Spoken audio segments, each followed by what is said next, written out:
listeners, and welcome to Pop Screen, part of the Geek Show Podcast Network. We are that corner of the Geek Show that likes to look at the good, the bad, and the ghoulish of movies, either starring, about, or by pop stars. No, the podcast covers such a broad range of musical and cinematic genres, from country and western to hip-hop, from horror to horror this month, as it is the start of our Halloween month.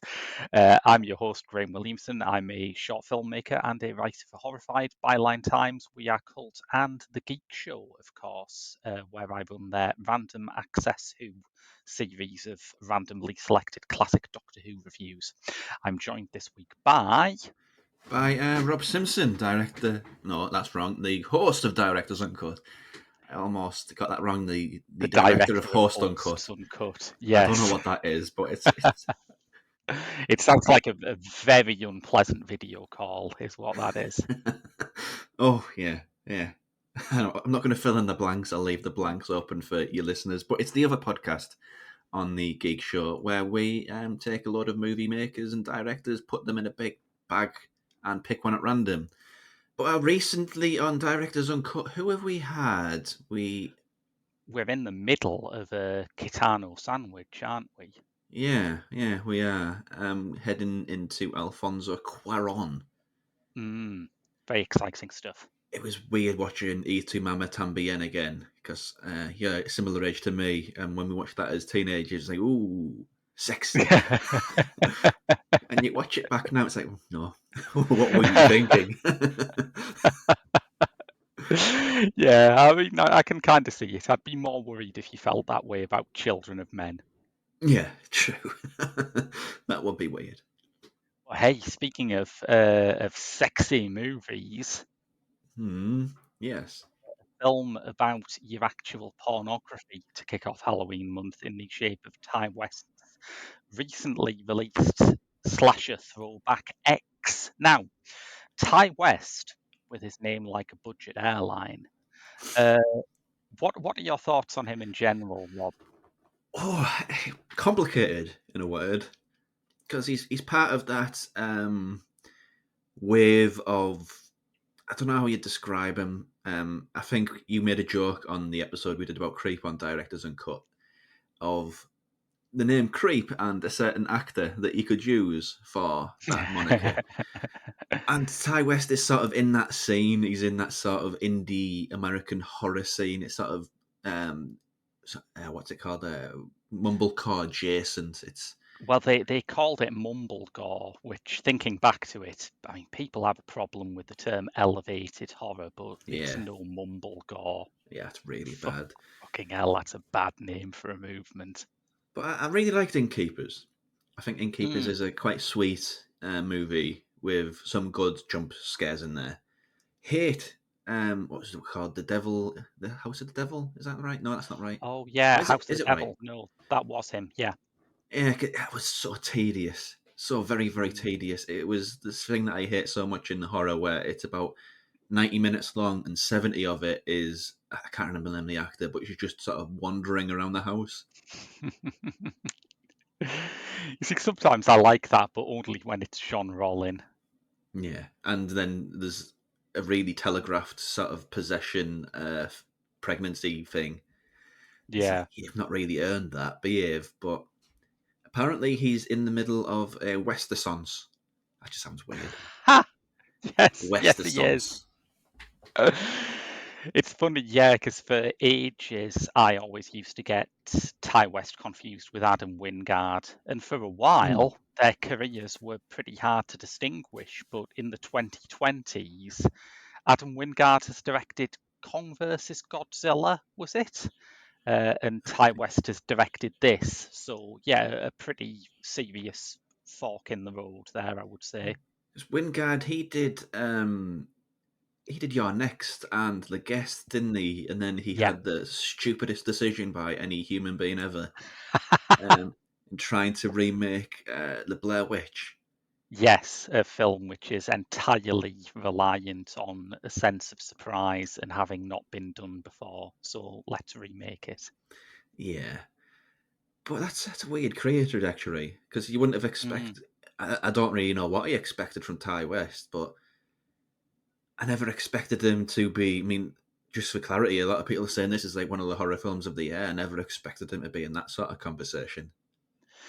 No, I didn't really. And I was thinking when we were building up to this, I was thinking about that Mumblegore crowd and how I felt like their status had been comprehensively gazumped by the, again, another term I hate, but by the elevated horror crowd. There is Yeah. obviously a need for a horror movie that is a bit more underground and a bit more ambitious than your standard kind of multiplex jumper. Yeah. And for a while they filmed that, but then people like Robert Eggers came into the game and I'm sorry, I just love that term. Standard multiplex jumper. Just it's a lovely term. thank you. I should try and popularise it. Yeah, but like A24, I mean, I know like people have used that as a substitute to have a personality. Yes.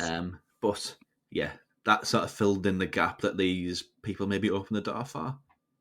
And now he's with A24. Now this is made by A24, and it feels neither like a Mumblegore film nor an A24 film. No, I mean, it certainly doesn't feel like a Ty West film. Mm. 'Cause, No, those, it's The Fly, isn't it? They've combined the two things and formed a third thing. because his movies before this and Pearl and Mac. Oh, here we go. It's Maxine, but with three X's. So they're really asking Yes, people to pronounce that in a hilarious way, like Terminator Gen I Swice. it's Black Klansman all over again. Yes. But those, I'm assuming, are quite like this. I mean, I've heard people describe Pearl as basically a John Waters movie. It's not done by John Waters. Oh, I'm very excited about that now. Yeah. So his movies traditionally were very slow, very Mm, patient, quite chatty with that sort of improvisational feel yeah. that you get from mumblecore movies. But yeah, this is a bit of a left turn for him. It absolutely is, yeah. And I was drawn to it because, and it's a double-edged sword, and I know you shouldn't pay too much attention to things like that, but everyone seems to have compared it to the Texas Chainsaw Massacre. And the Texas Chainsaw Massacre is still, in a lot of ways, the gold standard of horror for me. There are things in there that Yeah. no one has ever done better. So that was kind of exciting. And like you say, not at all what I expected from Ty West. I think that Texas Chainsaw Massacre comparison is really, really weird because I think it's a movie that everybody always forgets what's actually in it. Yeah. Because Texas Chainsaw Massacre doesn't really have any murderings, doesn't really have any killings. It's all suggestive, isn't Yeah, it's no Richard I. Yes. it? No. Um, but yeah, there is the famous story about, I think it was when James Furman was the head of the British Board of Film Censors, as it was then, now classification. But there's a famous story about him where he watched the Texas Chainsaw Massacre for the first time and found it like almost unendurably frightening, as most people do. And he went back in the next day to look at it again and outline some, where he could make cuts. And of course, he found out what anyone does when they watch the Texas Chainsaw Massacre with their eyes open is that there is next to no blood in it. So No, there's not and it's quite really funny. anything you can take out. It is quite funny. I mean, I think that's what Toby Hooper sort of suggested it is, and you see that in the scene with the dinner scene around the table. Mm, It's absolutely absurd. But to compare X to that, no, I just don't see it. It's just it takes place in sort of the countryside and there's sort of old wooden houses. That's about as far as you can get, really.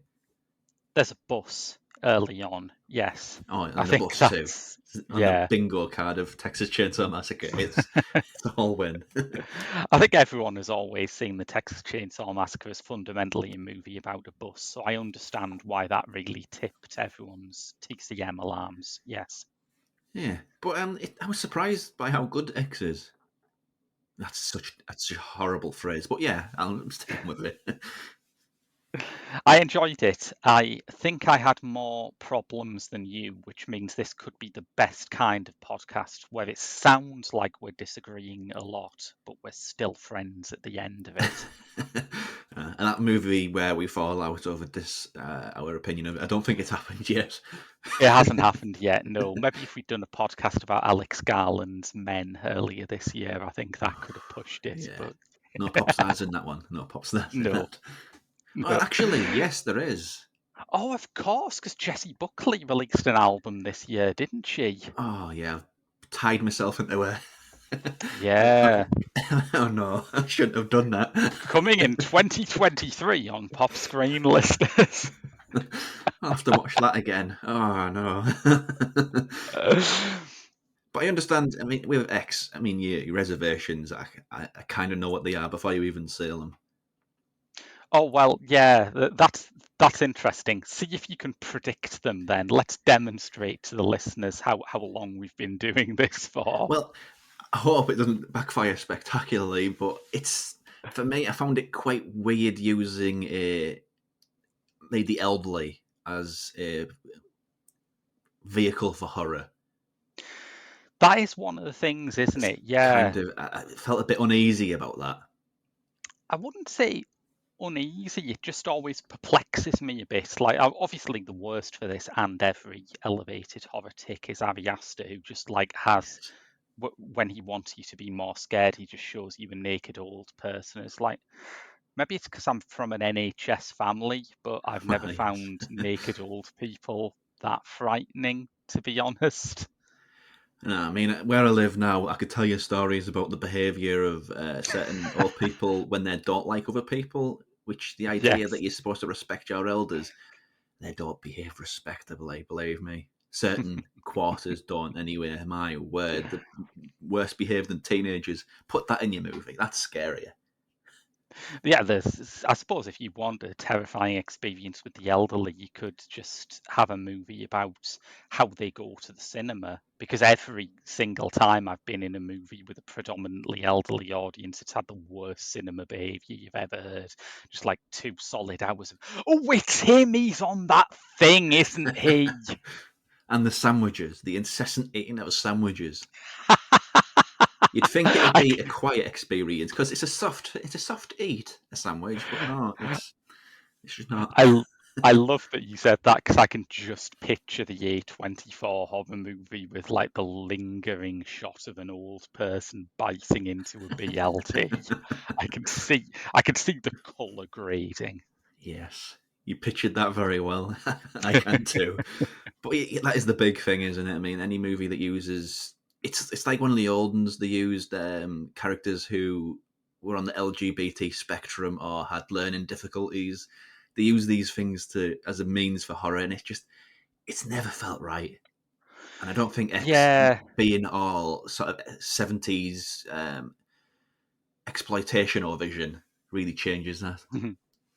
I think I can sort of see maybe what they're going for because the last time there was anything like a cycle of horror movies about the elderly, it was the 60s where you had all those films like Whatever Happened to Baby Jane with the nanny, which had Mm. like golden age Hollywood stars doing a late turn as a horror villain.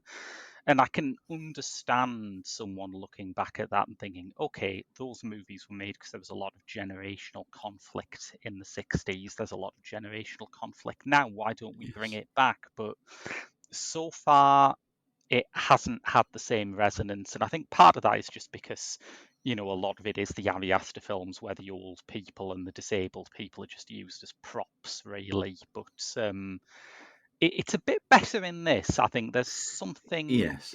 there's at least more characterization there. There is, yeah. I mean, just to explain the plot a little, we have Mm. a group of porno makers, including I don't know I have the full cast in front of me, but Mia Goth, who's I have to do this for everything because it's just a Gothisons, which is She's a no mouthful. Mia Goth, eh? Yeah, that's true. That's a very good pun. Kid Cudi. I can't remember. There's Brittany this band. Snow. Oh, is that Brittany Snow? Okay. That's Um, Brittany Snow. and Ariel, some Spanish actress. I can't remember. Jenna Ortega That's is, the one I'm thinking of. Yeah. yeah, that's the other one you're thinking of. So then they go and they're going to make a porno because they're going to make that they're going to be famous doing this porn in a house out in the countryside. But the house that they rent it from, the guy over the way, it's kind of like two houses on the same plot of land. Like it's a farm with an outhouse, but the outhouse is quite a decent house. So they're renting off Mm. that guy. But the guy who owns all the land, he's a creepy looking old guy. I think Yeah. is the best way to do it. I think it's one of the younger actors, but with prosthetics on. It certainly feels that way. I know the female threat certainly is, Yes. but he has that feeling too. Um, and essentially, they go about making their porn movie, and it comes to the night, and the wife of the guy Mm. who owns this land, decides to just start killing everybody because they're loose and well, just loose with their morals.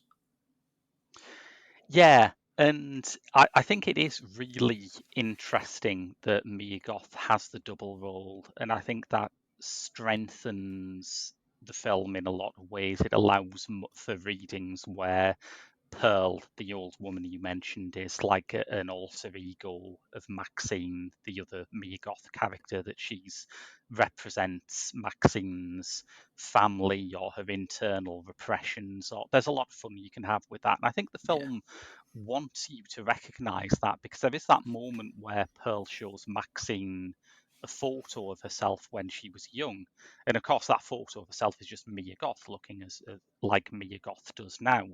And they could have easily done without that. They could have got rid of that because Mia Goth is a distinctive looking actor. And she as is. soon as you see that photo, you think, oh, right, yes, I get it. So they're definitely nudging you to try and spot it, I think. I know some people have said I watched it without realizing they were the same actor, but I don't think Ty West wants you to do that.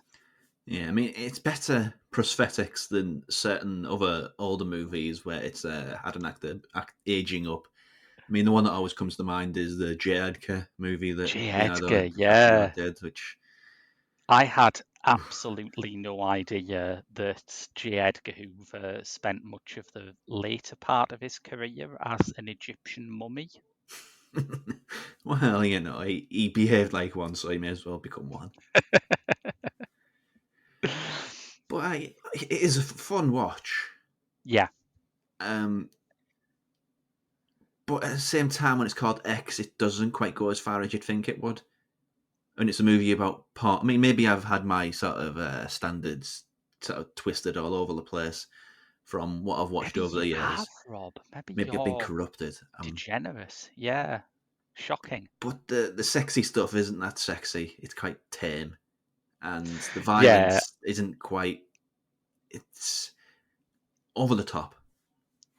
well, the sort of film within the film, the porn stuff, has that sort of wonderful, understandable but wonderful problem where as soon as the cast start having sex, the camera zooms in on their faces, just like pornography famously does.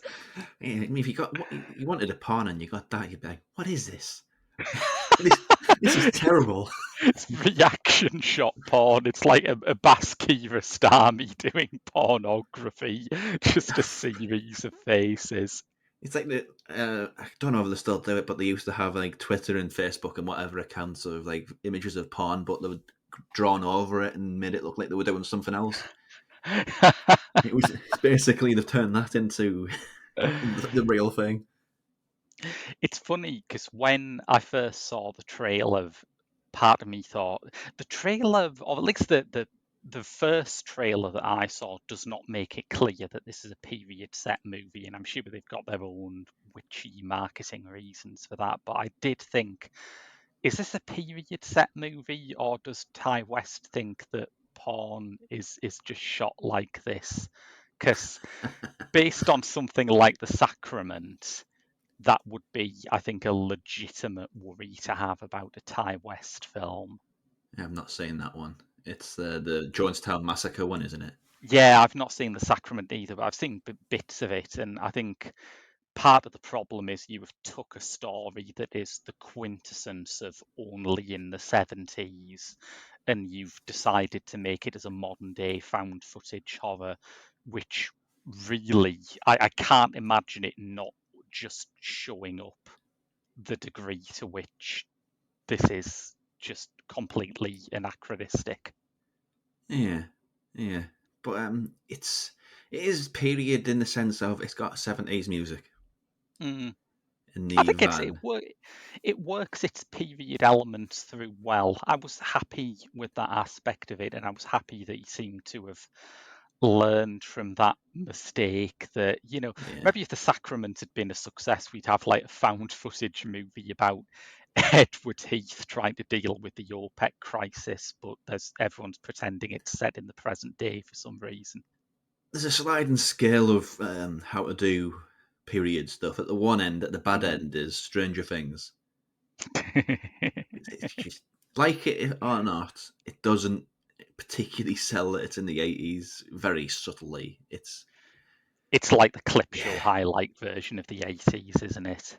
yeah. It's like those TV shows. I hat the 80s, but it's got sort of Mm. a horror movie on the sides of it.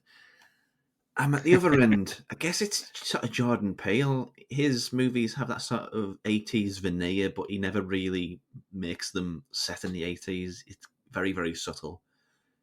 Yeah, I always think of Tarantino when I think of that, where obviously he has started doing period set movies in recent Yeah. years, but for a while, a Tarantino setting just means something like Pulp Fiction, where there's a sort of retro tone to it. There are retro interiors and retro songs played, but it never goes the full way and does an actual period setting.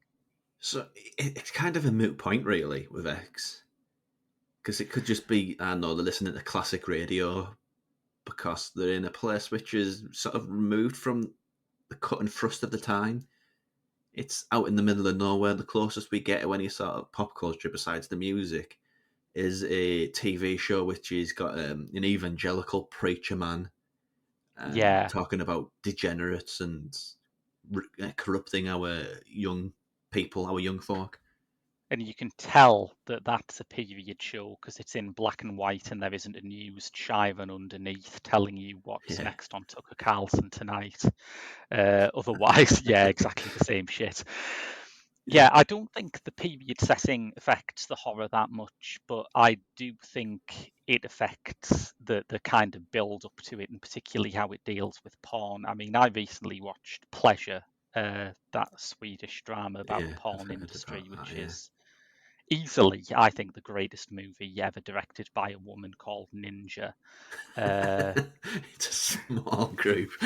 it is a small group, and I should point out that I do actually think Pleasure's pretty damn good. It's an excellent film, but that film feels like it really gets inside the modern porn industry and how it operates and what its biases is, and I would feel kind of shortchanged if I saw a movie set in the present day that depicted the porn industry in the way that X does. I would, that would be a significant failure in my book. Yeah, So I'm happy that it's period setting just for that, if nothing else.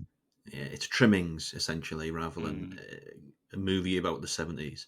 I can't I would speak. agree. Maybe it's a bit more specific in the other parts of this trilogy, but they're not released yet. So it's kind of it adds a different wrinkle to watching this as well. When it was released, I Mm, don't think it was announced that it was part of a trilogy. But when you're no, watching I it don't think it now, was. yeah, Yeah. it's like what's relevant? What am I supposed to be paying attention to? Mm. Which is an interesting way to watch a movie. It's odd, isn't it? I mean, despite my slight misgivings about this, I am looking forward to Pearl, if only because a slasher movie set in the 1910s is not something that I've ever seen before. That's pretty No. interesting, I think. And the fact that some people have been comparing it to like as if John Walters directed it, so that's interesting. John Oh, Waters, I mean, sorry, not John Walters. I I don't know who hadn't that even is. heard that, and I'm massively excited now. Yeah. So that's interesting. I don't think it affects this too much. I think it does feel like it's standalone to a certain degree. Yeah, it's interesting because he wrote Pearl when this was shot in New Zealand, because at the time it was filmed, New Zealand was one of the only countries that was basically open and functioning. Um, but of course, you have to have a fortnight's quarantine period on flying in, and over that fortnight, stuck in a hotel room, he wrote Pearl. And I would be interested to see how it played without that knowledge, because now a lot of people have interpreted the casting of Pearl as being, well, it has to be Mia Goth in old age makeup because they've made a prequel where they take the old age makeup off her and you see her as a young woman. It's like, well, yeah, I mean that doubtless helps. It's nice that they didn't have to recast it, but I think it's more interesting to look at that piece of casting as a discrete movie and to try and work out what it says about this movie and this story. Yeah. Also, it's nice to see Mia Goth getting these chances because she is an underrated actor. Mia Goth is someone who every time I see her on screen, I just kind of fold up because I know something horrendous is going to happen to her. I think Yeah. this 18 certificate slasher movie about the porn industry is one of the least grueling roles she has ever played in my book. It's like she Yeah. doesn't go through it as much as she normally does. I'll put it that way. Yeah. If it's not that, she'd be naked at some point in it too. They're the two sort of Mia Goth bingo Well, strikes. mostly it's like, why choose? Why not have something horrible happen to you while you're naked? Um, It's double dipping like that, yeah. but it's like there's she's in Emma, that Jane Austen adaptation with Anya Taylor-Joy, which I haven't watched because I loathe Jane Austen's writing. But even if I Hmm. didn't, I would not be able to watch that because as soon as Mia Goth walks on screen in a U certificate movie, I'm just thinking, no, hang on, something's wrong here. Yes. I But mean, I like her a lot. I thought she was great in High Life. I'm a big fan of High Life. I thought I didn't like A Cure for Wellness as much, but I thought she, really went for it there. She was really good in it. yeah, and she just waited for that break. Mm, And to think that that break was in an 18 certificate slasher about porn in the 70s, it's kind of wild. I mean, this sort of, it's a testament to how horror's evolved and its mm, position in pop culture, really. Because I'd say, yeah, 10 years ago, a movie like this would never exist. 10 years ago, horror in the mainstream, because this is a mainstream horror, the way it's being promoted, the way yeah. it's being pushed out, this would never exist. Let alone a female actor get the chance to really sink her teeth into the role. But Mm. yeah, it's perfect time, perfect movie for her. I had a chilling moment recently when Clapper did a poll. Saying, what's the best female horror performance of the last 5 years? And I was on there. I was saying, can't believe no one's mentioned Alex Esso in Starry Eyes. Can't believe no one's mentioned Essie Davis in The Babadook. And I thought, those films are 8 years old. And just had this Wow. this moment of chill. But So obviously, it's yeah, only Hereditary in that list. That's what it has to be because those people are very boring like that. I mean, there were loads of films I hated on there, but few that I could really say anything bad about the female performance in them. Like, I don't think Jennifer Lawrence is great in Mother, but I also don't think there's a part in Mother that she's been given to play. No, it's not a character that she's playing. No. It's very reductive. So yeah, it was won by Lupita Nyong'o for us, by the way, which Oh, is yeah, only fair and just. But yeah, I agree with what you say. I think people would not have looked at this as an actor's showcase 10 years ago. Like, I don't think people looked at Alex Esso's performance in Starry Eyes in this way, and I think that is a great, great performance. But I'm yeah, really glad that we're at this stage where people can look at Mia Goth in X and say that is an actor's showcase. Because where else is she going to get that? She's not gonna. She's not gonna do a superhero film. She's not going to No. do too many U certificate period dramas. This is just the stuff Mia Goth does better than anyone else. Yeah, I mean, I was just thinking there, like, what even was horror in 2012? I just completely stumped myself. I can't remember a single thing.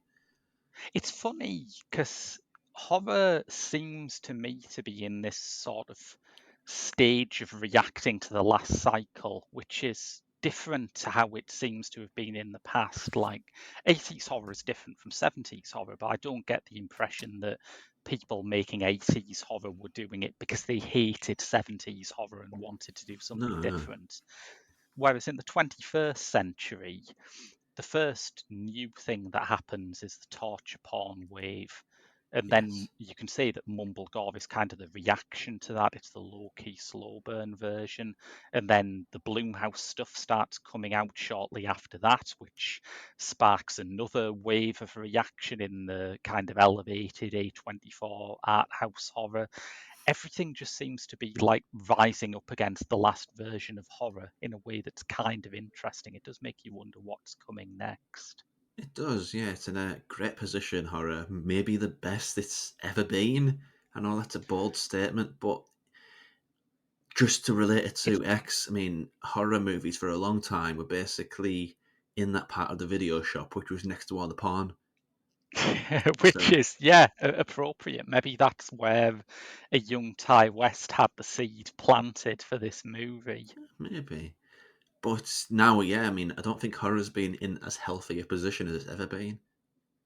I would absolutely agree. And I think, as I've subtly made clear in my remarks about Ari Aster, I do think a lot of bad, fraudulent work is getting a pass under the tag of elevated horror. But I think when the dust has settled, the final result is that the standard for writing and directing and acting in horror movies has been raised. You Oh, can't yeah. say, well, it's only a horror movie. It's not going to be, an Oscar winner. You But can't say yeah, that anymore. Oscars are willfully ignoring great performances in horror. Yeah, yeah. Mm. It's a elitism thing. That's more than anything, I think. But Yeah, and I'm sure, in time it will change. I think there are things that win Oscars now that wouldn't win Oscars like 20, 30 years ago well, because of that kind of Parasite, genre yeah, snobbery. Yeah. But yeah, I think it's strong. I think it starts strongly and ends strongly. My other main problem with it is that I don't want to say it's a bit linear. I think that horror can be very good when it's absolutely straight ahead, but I think yeah. they're just as soon as Pearl and her husband come on screen, you do sort of think, ah, right, yes, I see what the problem's going to be here. And nothing really happens that alters that. There's a few secondary threats like the alligator, but most of it is just it plays out as you would expect from the opening reel. Yeah, yeah. I mean, that's not a problem, but at the same time, I enjoyed it. But I don't know. It's like some food that you really, really like. Mm. You've ate it, and then 10 minutes later, you've forgotten all about it. It's It's comfort food, isn't it? it's Yeah, comfort food. It doesn't do anything that's out of the ordinary. Once you know that this is a slasher and all the cards have been set, it unfolds exactly as you want it to. yeah, It's got some decently grisly killings, a gunshot blow to the head, a alligator chomping on somebody's head. I mean, even I think people need to learn that they're in a horror movie. You never poke your eyes in the holes because you know what's going to happen. You just know. yes, Somebody stands on a block of. I mean, it never pulled away from that, so that's an impressive shot. It stands on a block with yeah. a spike on a nail on it. So it has some decent killings, but it's I don't know. I think maybe the goalpost for slashers of. I mean, I'm talking myself out of really liking this. This is weird, but I think the goalpost for slashers has kind of moved on. It's not just if you put an 80s slasher now and didn't really move the needle forward, as they say, which I don't Mm. think X has. I don't think it's enough. I think slashers have had to evolve in unique and interesting ways to stay even remotely relevant. It's it's kind of what Scream had to react to many occasions, but this is retro in all senses of the words. This is a retro slashers, and it's just been plucked out of that era. And Mm. I'm speaking as somebody who doesn't hugely love them.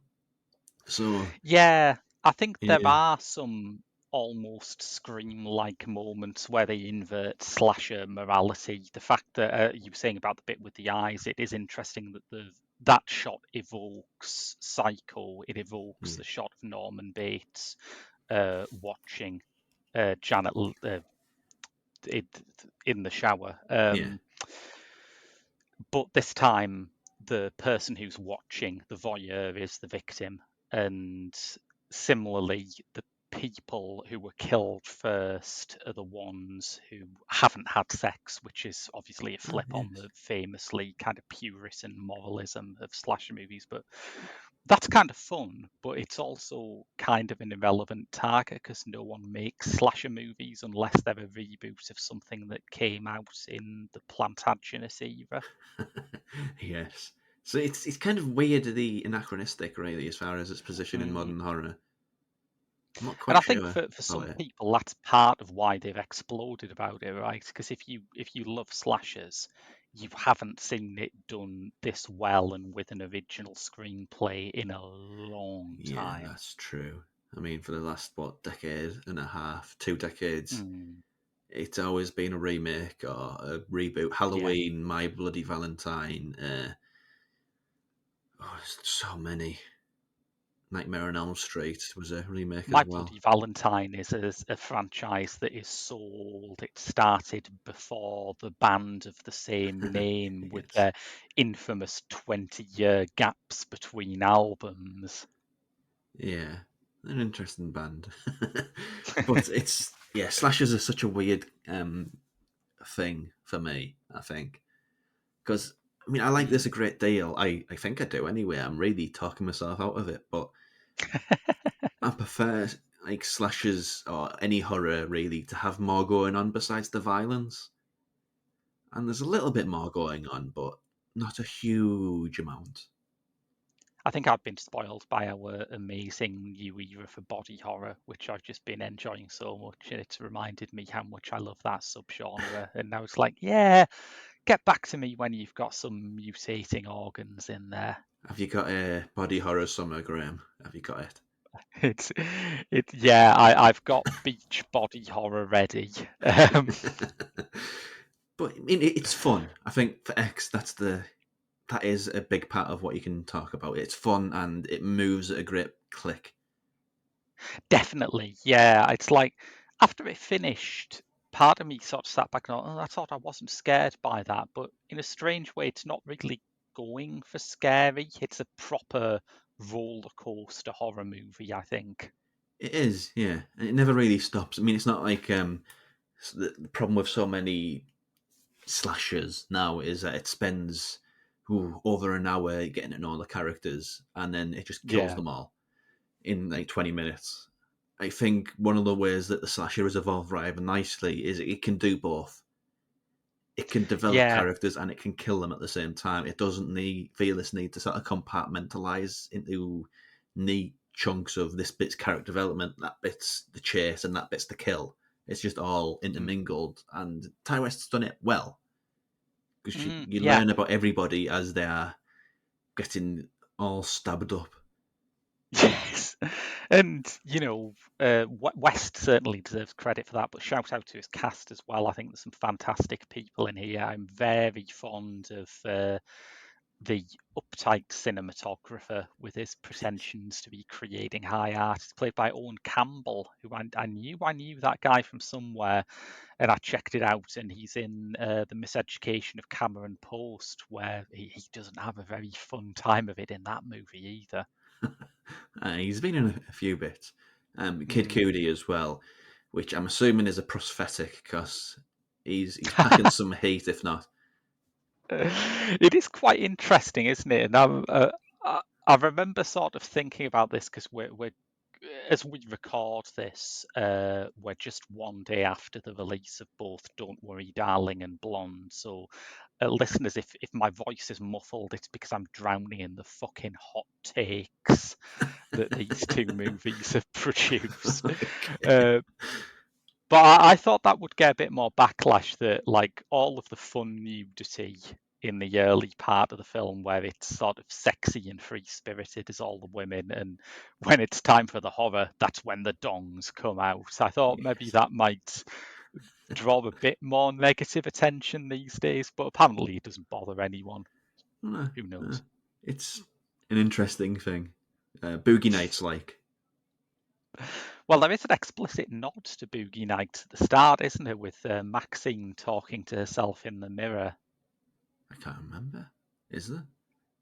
Yeah, she's at the start where she's saying you're a fucking sex symbol. It felt very much like Mark Wahlberg saying Yeah. you're a big, bright, shining star to himself. Yeah, Yeah. Yeah. It's interesting double bill that'd make. that would be an interesting double bill. Yeah, I don't know which you'd put on first. It's yeah, Kid Cudi though. I didn't know what to expect from him. I think the only time I've saw him act is that very odd extended appearance he has in Bill and Ted Face the Music as Yeah. himself, where he is just there to get his ass kissed in that movie. I thought like everyone just talks about how amazing Kid Cudi is all the time, as though it were 2010 or Yeah. something. He doesn't deserve it. Let's be honest. It, not, not yeah, not not to present my opinion in snide remarks, but yeah, he doesn't deserve it. I don't dislike his work, but he hasn't registered for me. I looked up like the dates of his first album and everything in research for this podcast, and it was about 2008. And I thought, oh, that makes sense because the 2000s were like the all-time worst era for hip hop. And it makes sense that people would just cling to anyone who was trying to do something at least a bit thoughtful. Yeah, because as a rapper, he's pretty poor. Mm, Um, he stylistically, he's not quite rapping and he's not quite singing. It's kind of somewhere in the middle, and yeah, it's just vanilla. His style is very vanilla. yeah. The Yeah, I think fact that that's a he good word for it. the fact that he's done songs with Ariana Grande, and he did a song for the soundtrack of Sonic the Hedgehog 2, it kind of expresses his position in music. It's not an artist, it's as a commodity. I mean, I'll give him credit where credit's due. He, unlike many sort of thoughtful rappers from around that time, or sort of wannabe deep rappers, he did not get too caught up in Kanye West's bullshit. Like, he's not Uh, someone like Chance the Rapper who now just exists to apologize for Kanye West for some reason. well, he gets his niche, I suppose. I mean, you're never not busy if that's your line of work. You'll always have Yeah. something to do. He has that whole sort of Will Smith had in decades ago, sort of inoffensive, fluffy rap that your parents can like. Yeah, but his film career has included a few slightly bigger swings. He was in We Are Who We Are, the Luca Guadagnino miniseries, which I thought was pretty ambitious, and I think he's good in this. There's never a point where I was watching him where you have that sort of sense of one of these people didn't go to Juilliard sense that you sometimes get Yeah, when you're watching pop stars in movies. yeah. I mean, a fellow rapper, Ice Cube. It's just no, that's just Ice Mm. Cube. What's Ice Cube doing here? No. And he's had some good movies, but they are the ones where you can tell people have started off with, right, what does Ice Cube do in a movie, and built it out from there. Hmm. He's angry. He's an angry black man. There we go. There's He's a movie. We've got it. angry. What's that Krusty the Clown quote? Angry, angry young man. Yes. Incredible rapper though, but he's angry. He's an angry boy. But yeah, Kid Cudi, he's fine. Yeah. He's kind of a gateway drug for people in maybe harder stuff in hip hop. But like I say, in this, I think he's very solid indeed. He He does good is. work. He is. Thankfully, not sort of solid because I don't think I could have took that, just in my horror movie. But, um, When you say I couldn't have took that, well, yeah, that's a poor choice of words, maybe. I But mean in both senses, I suppose. yeah, but he's a good leading man because I Yeah, guess that's what yeah. he is, really, isn't he? He is the leading man. And I just wish, I suppose it's a credit to him that I wish they could have gone deeper into it. There's a whole strand in Pleasure about how black people are sort of commodified and portrayed in porn that I thought was really interesting. And it's one of those things where everyone knows it, but no one will say it.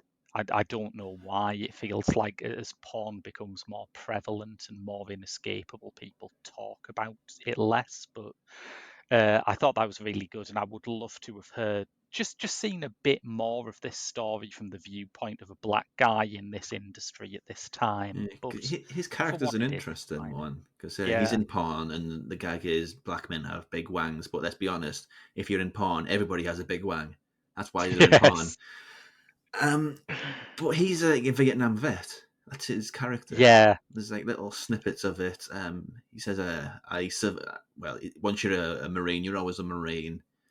And I fought for my country, so now I can do stuff like this. There's sort of like little snippets of who he is and what his characterization is. So he has something to work with. He just didn't turn up rough like an animal and then wait to get his head blown off. So he has some meat to his character.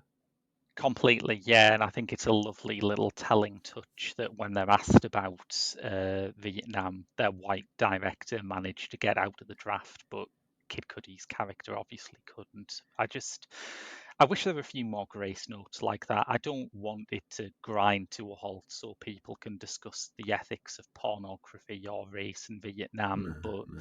I just wanted a couple more little touches like that. Yeah.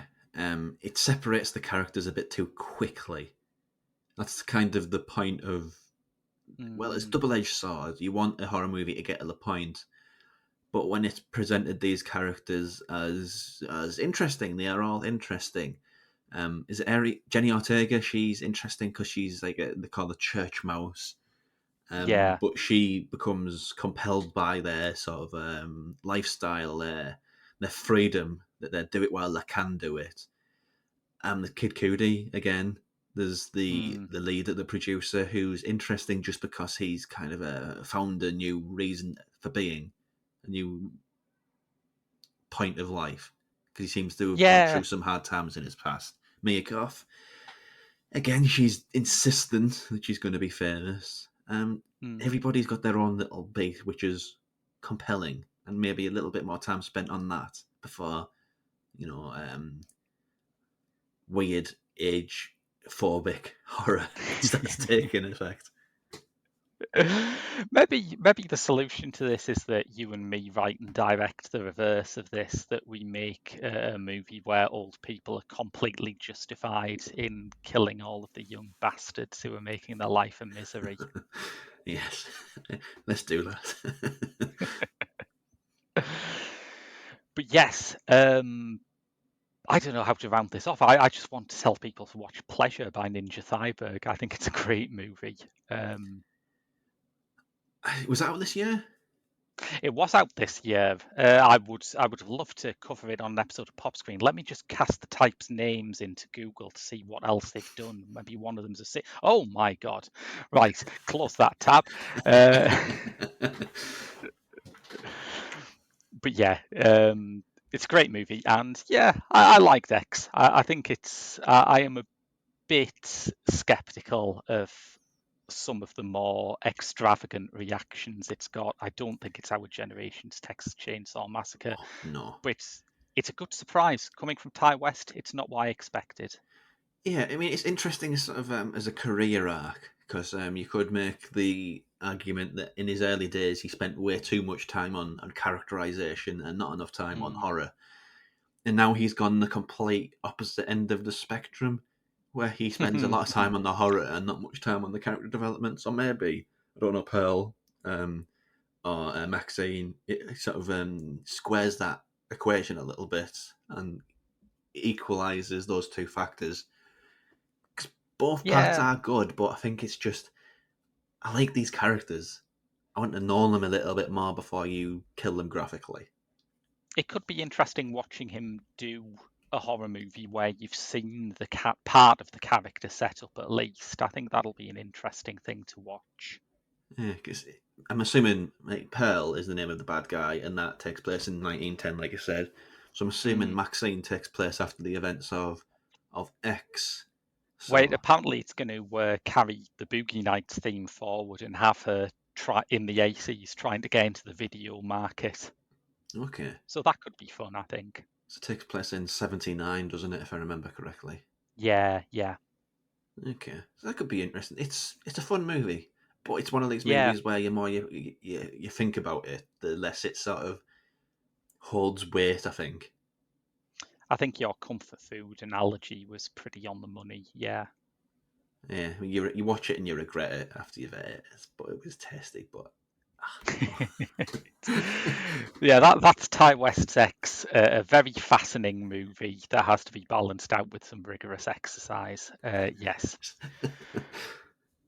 But that's the first salvo in Pop Screen's Halloween month, and the next one will be tomorrow when we've got a triple header for our Patreon backers as me, Aidan, and Jeff get together to discuss Monster Dog, the film that finally answers the question, what would an Alice Cooper movie from the director of Troll 2 actually be like? yeah, you froze there. So just Oh, okay. Yeah, I'll take that again in case it's. I think the line doesn't look good either. Yeah. Yeah, so that's it for this episode of Pop Screen and also the first salvo in our Halloween month. We'll be back with another free episode in 2 weeks' time. But if you subscribe to our Patreon, you can get an exclusive episode tomorrow with Aidan, Jeff, and me getting together to review Monster Dog, the film that answers the question, what would an Alice Cooper movie from the director of Troll 2 actually be like? that's a combo. I'm sorry you've done this to yourself, really. I've made this rod for my back and I'm fine with it. It can't be worse than, but what is it, Bula Quo? It can't be worse than that. Yeah, it's after Bula Quo, the only way is up. Yeah. But yes, until then, that's been your lot from Pop Screen. I've been Graham, And I've been Rob. and we'll see you later.